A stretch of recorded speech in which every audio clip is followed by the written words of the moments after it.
Hi everyone, my name is Jayanti Upadhyay and on today's video I'm going to present about the case study of Starbucks and Ethiopia coffee trademark issue. On this video I will discuss about how the government of Ethiopia worked to get the trademark for its coffee named Sidamo. As we all know that trademark is used to distinguish your goods and services from those of another business. Trademark is sometimes called a brand, and a good trademark helps your business stand out in the marketplace. So now I'll start with introduction.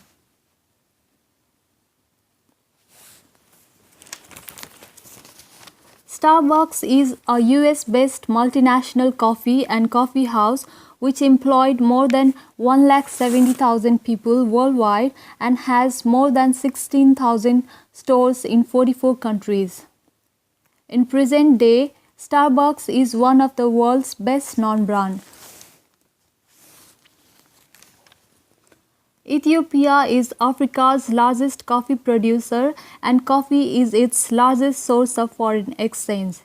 Ethiopia is referred to as birthplace of coffee and it exports more than 177,000 tons of coffee a year, which represent 15% of world's total coffee production.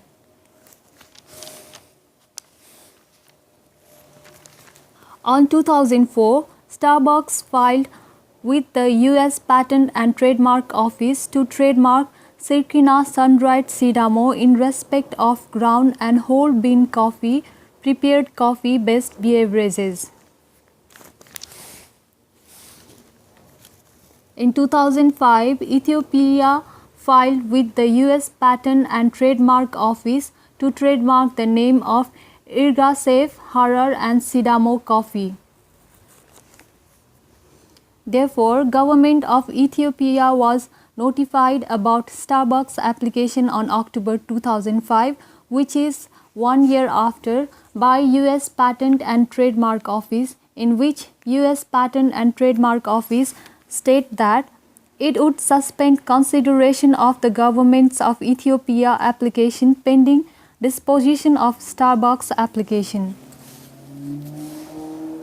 US Patent and Trademark Office considered that Ethiopia trademark was substantially identical to Starbucks trademark and the goods in respect of which Ethiopia wants registration were similar as in respect of which Starbucks want registration.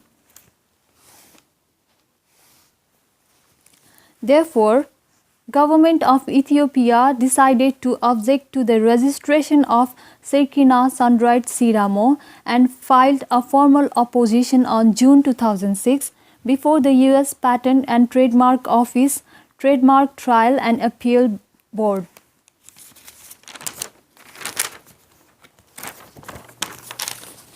Ethiopia puts the case against Starbucks on two grounds. The first ground of opposition was that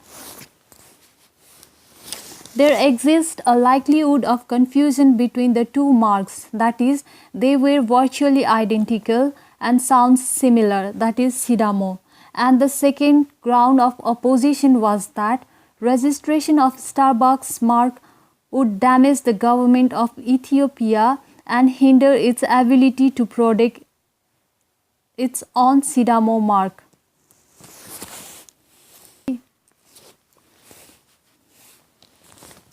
Therefore, the opposition ended in the government of Ethiopia's favor, due to which Starbucks filed a submission with the US Patent and Trademark Office that it hereby abandons its Circina Sun-Dried Sidamo trademark application in July 2006. We now move to the next slide, that is how Ethiopia's trademark its license to Sidamo. After applying for registration of Sidamo as a trademark in the US, the government of Ethiopia begins entering written contractual agreement with US coffee retailers in which government of Ethiopia licensed retailers to use the trademark Sidamo in relation to Ethiopian coffee. This ultimately helps to benefit the coffee farmer, and trademark license would give Ethiopia to control the demand. We will now discuss about how the registration of Sidamo trade was done. Although Starbucks have signed the license agreement, Ethiopia was still fighting to have US Patent and Trademark Office register Sidamo as a trademark. US Patent and Trademark Office held that the proposed trademark is a recognized type of coffee and coffee beans and is therefore descriptive of the goods identical.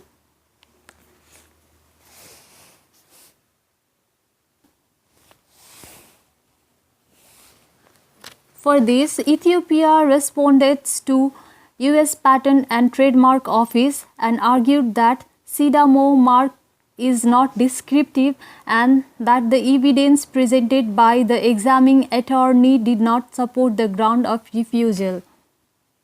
Ethiopia arguments was ultimately accepted by US Patent and Trademark Office nearly 3 years after the application was originally filed, and Sidamo was registered as a trademark by US Patent and Trademark Office.